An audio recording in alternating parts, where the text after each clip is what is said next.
Jaya teacher, Sreeja teacher,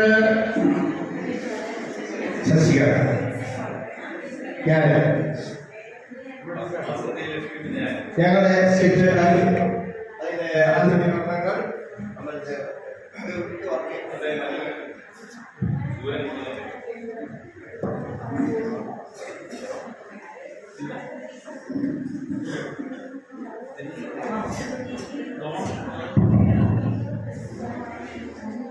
sir സൂചിപ്പിച്ചതുപോലെ mobile ഫോണിൻ്റെ ഉപയോഗമാണ് നമുക്ക് കിട്ടിയ ടോപ്പിക്ക്.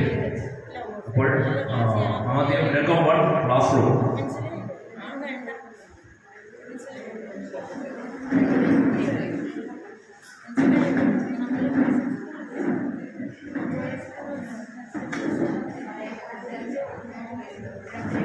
Good morning. ഒരു ക്ലാസ്സിനൊരു ഊർജമില്ലല്ലോ. ഓക്കെ, ഇന്നലെ പഠിപ്പിച്ച കാര്യങ്ങളൊക്കെ ഓർത്തിരിക്കുന്നുണ്ടല്ലോ. ഇന്നലത്തെ കുറച്ച് കാര്യങ്ങൾ ടീച്ചർ ആദ്യം ക്വസ്റ്റ്യൻ ചോദിച്ചിട്ട് ഇന്നത്തെ നമുക്ക് പുതിയതായിട്ടുള്ള കാര്യങ്ങൾ പറയാം. ഓക്കെ, ഫസ്റ്റ് എക്കണോമിക്സിന്റെ പിതാവ് എന്ന് അറിയപ്പെടുന്നത് ആരാണ്? Very good. എക്കണോമിക്സ് എന്നുള്ള പദം ഒരു ഗ്രീക്ക് പദത്തിൽ നിന്നാണ് ഉണ്ടായത്. ആ ഗ്രീക്ക് പദം ഏതാമലെ? വേറെ വിപ്ലവം വല്ലതും അറിയാവൂ? ആ, പിന്നെ നിന്റെ കണ്ണിന്റെ മൊത്തത്തിൽ എന്റെ വിപ്ലവമാണല്ലോ ഫീൽ ചെയ്യുന്നത്. പുളിയിൽ തന്നെ ഒന്നുമില്ല അങ്ങനെ. വെള്ളം കണ്ടിട്ടൊക്കെ നാളുകളായെന്ന് തോന്നുന്നല്ലോ. ഞാൻ മുഖത്തോടൊന്നും നോക്കിയേ, രാത്രി ഉറക്കമൊന്നുമില്ലേ? കണ്ണൊക്കെ പുള്ളിയും നനയൊക്കെ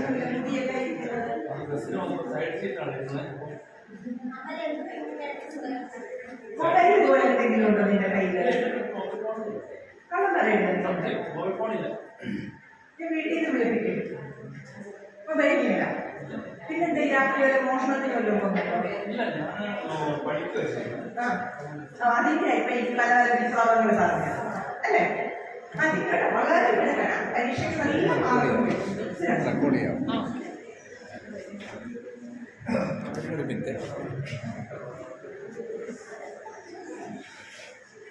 രംഗം 2 സ്റ്റാഫ് റൂം.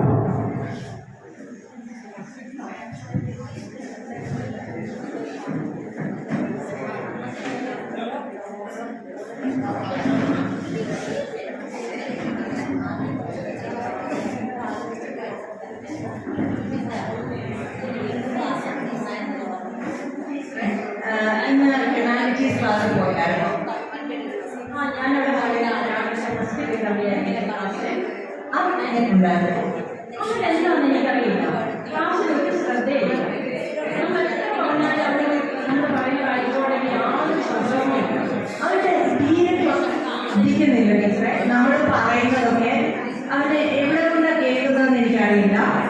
യാതൊരു എന്താ പറയുന്നത്, നമ്മുടെ മുഖത്തോട് നോക്കത്തില്ല. എന്താ പറയുമ്പോൾ ടീച്ചർ മൊത്തത്തിൽ എന്തൊരു പണ്ടായ്മ പോലെ. എനിക്കും അങ്ങനെ തന്നെ തോന്നി. പിന്നെ ഞാൻ ചോദിച്ചു വീട്ടിൽ എന്തെങ്കിലും പ്രശ്നമുണ്ടോ? അപ്പം ഒന്നും ഇല്ലാന്ന് പറഞ്ഞു. പിന്നെ ഞാൻ ടീച്ചർ ഒരു കാര്യം ചെയ്യാം. ഇപ്പൊ അവരെ ഹിന്ദി മലയാളം കമ്പനിയുടെ ക്ലാസ്സിൽ പോയിരിക്കുകയല്ലേ, നമുക്ക് അവരുടെ ബാഗ് ഒന്ന് ചെക്ക് ചെയ്താലോ? അത് നല്ലതാണ്. കാരണം ഇവരുടെ എന്തെങ്കിലും മൊബൈലോ എന്തെങ്കിലും കൂടുതലായിട്ട് യൂസ് ചെയ്യുന്നതല്ല. രാത്രിയിലെ നമ്മുടെ ക്ലാസ് എടുക്കുന്ന സമയത്ത് ഉറങ്ങുന്ന ഒരു രീതിയിലാണ് രാത്രി. ഞാൻ ഉൾപ്പെടെ ഓർക്കും അതെന്താ എത്ര ഇങ്ങനെ ഒരു ക്ഷീണമായി ഇരിക്കുന്നുള്ളത്. ഇപ്പോഴത്തെ പിള്ളേരുടെ പറയാൻ പറ്റില്ല. അവരുടെ ബാഗ് പോയി ചെക്ക് ചെയ്യാൻ ടീച്ചറെ.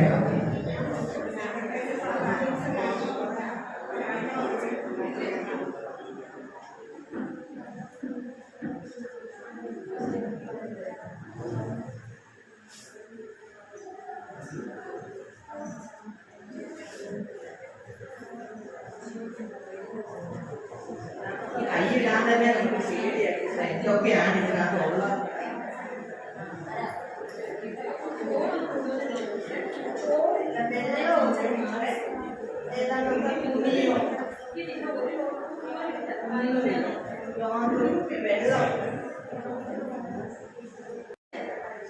ടീച്ചറെ ഇതിങ്ങനെ കിട്ടാൻ പറ്റത്തില്ല. പ്രിൻസിപ്പലിനെ പോയി സാർ അറിയുമല്ലോ നമ്മുടെ ക്ലാസ്സിൽ എന്തായി നടക്കുന്നത്.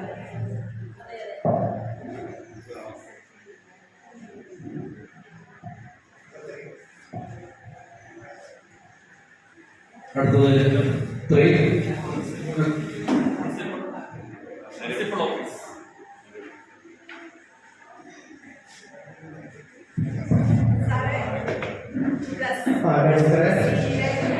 അവന്റെ ബാഗിന് കിട്ടിയതാണ് ഒരു കാര്യം അവൻ നമ്മൾ പറയുന്നത് എന്ത് ചോദിച്ചാലും വളരെ അലസനായിട്ട് അവനെ ഞാൻ ഒരു മാസമായിട്ട് ശ്രദ്ധിക്കുന്നു.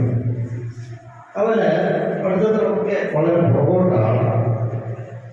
ഈ മൊബൈല് എല്ലാ ദിവസവും കൊണ്ടുവരുന്നുണ്ടായിരുന്നോ? അറിയില്ല സാറേ, ബാഗ് പരിശോധിച്ചപ്പോൾ അതിനകത്ത് കിട്ടിയത് 2 മൊബൈൽ കിട്ടിയത്. എന്നാണെങ്കിൽ നമുക്ക് വെറുതെ വിടാൻ പറ്റില്ല. നമുക്ക് പേരൻസിനെ അറിയിച്ചിട്ടുണ്ടോ? പേരൻസ് വരുമോ? വിളിച്ചു പറഞ്ഞിട്ടുണ്ടോ? പെട്ടെന്ന് വിളിച്ചു, പെട്ടെന്ന് പേരൻസിനോട് വരാൻ പറയും. പേരൻസിനോട് വരാൻ പറയും.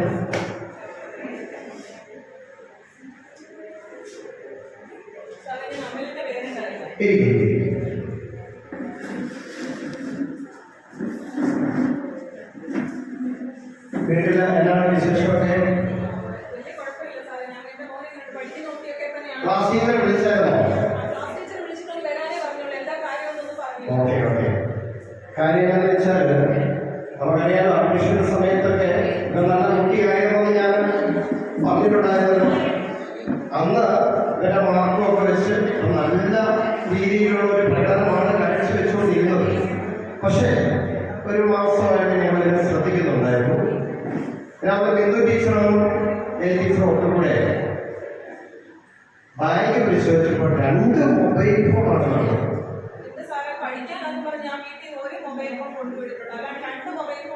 നിങ്ങൾ മൊബൈൽ ഫോൺ കൊടുത്തു വിടുമ്പോൾ ഇവിടെ റിപ്പോർട്ട് ചെയ്തിട്ടുണ്ട്. ക്ലാസ് ടീച്ചറിനോട് പറഞ്ഞിട്ടാണോ മൊബൈൽ ഫോൺ കൊടുത്തു വിടുന്നത്?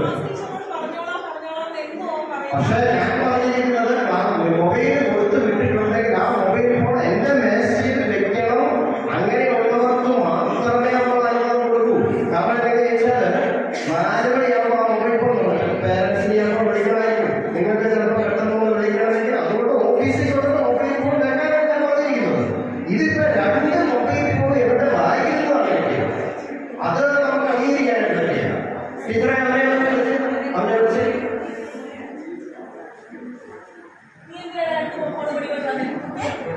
ഓക്കെ ഞാൻ സംസാരിക്കണം.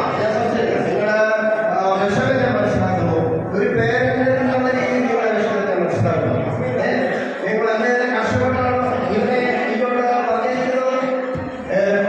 നിങ്ങൾ എന്താ ജോലി ചെയ്താൽ തൊഴിലുറപ്പില്ല പണിയല്ലേ? തൊഴിലുറപ്പില്ല പണി ചെയ്ത് നിന്നെ വളരെ സ്നേഹത്തോടുകൂടി നീ പറയുന്നതെല്ലാം അനുസരിച്ചുകൊണ്ട് മേടിച്ചു തന്നുകൊണ്ട് ഈ പേരന്റിനോട് നിനക്ക് എങ്ങനെ ചെയ്യാൻ പറ്റുമോ? നിന്നെ നീ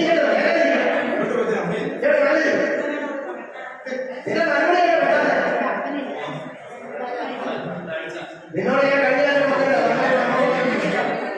നീ വളരെ മോശമായിട്ടാണ് ഇവിടെ ക്ലാസ് റൂമിൽ വേറെ കുട്ടികളുണ്ടല്ലോ. ആ കുട്ടികൾക്ക് ഒന്നുമില്ലാത്ത ഒരു പ്രശ്നം ഒറ്റ കുട്ടി പോലും എല്ലാവരും മൊബൈൽ ഫോൺ വീട്ടിൽ ഇങ്ങനെ നമുക്ക് പോകാൻ പറ്റുമോ?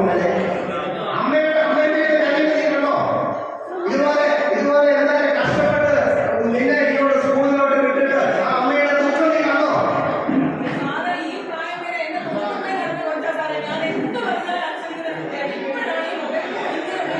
എന്നിട്ട് ഒരു ഭാവവ്യത്യാസമില്ലാതെ അല്ലേ? ഒരു ഭാവവ്യത്യാസമില്ല. അമ്മയുടെ ബുദ്ധിമുട്ട് മനസ്സിലാവുന്നുണ്ടോ? അറിയാതെ പറയുകയാണെങ്കിൽ അറിയാതെ പറയുകയാണെങ്കിൽ മൊബൈലിനെ പുറത്ത് വന്ന് വായിക്കുമോ? വരുമോ?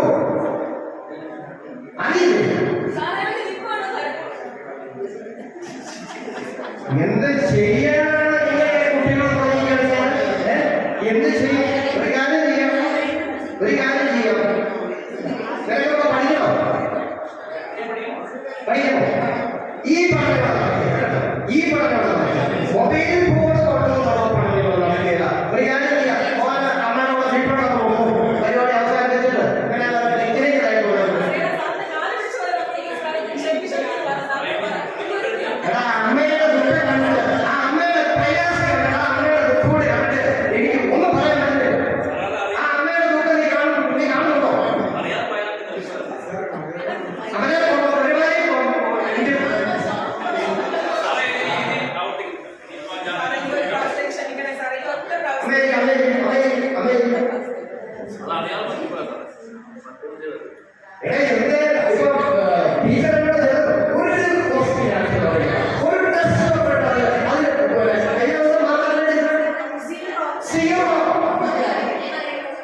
വളരെ മനോഹരമായിട്ട് സ്പീച്ച് അവതരിപ്പിച്ചു. പങ്കെടുത്ത എല്ലാവരും വളരെ നല്ല രീതിയിൽ ചെയ്തു.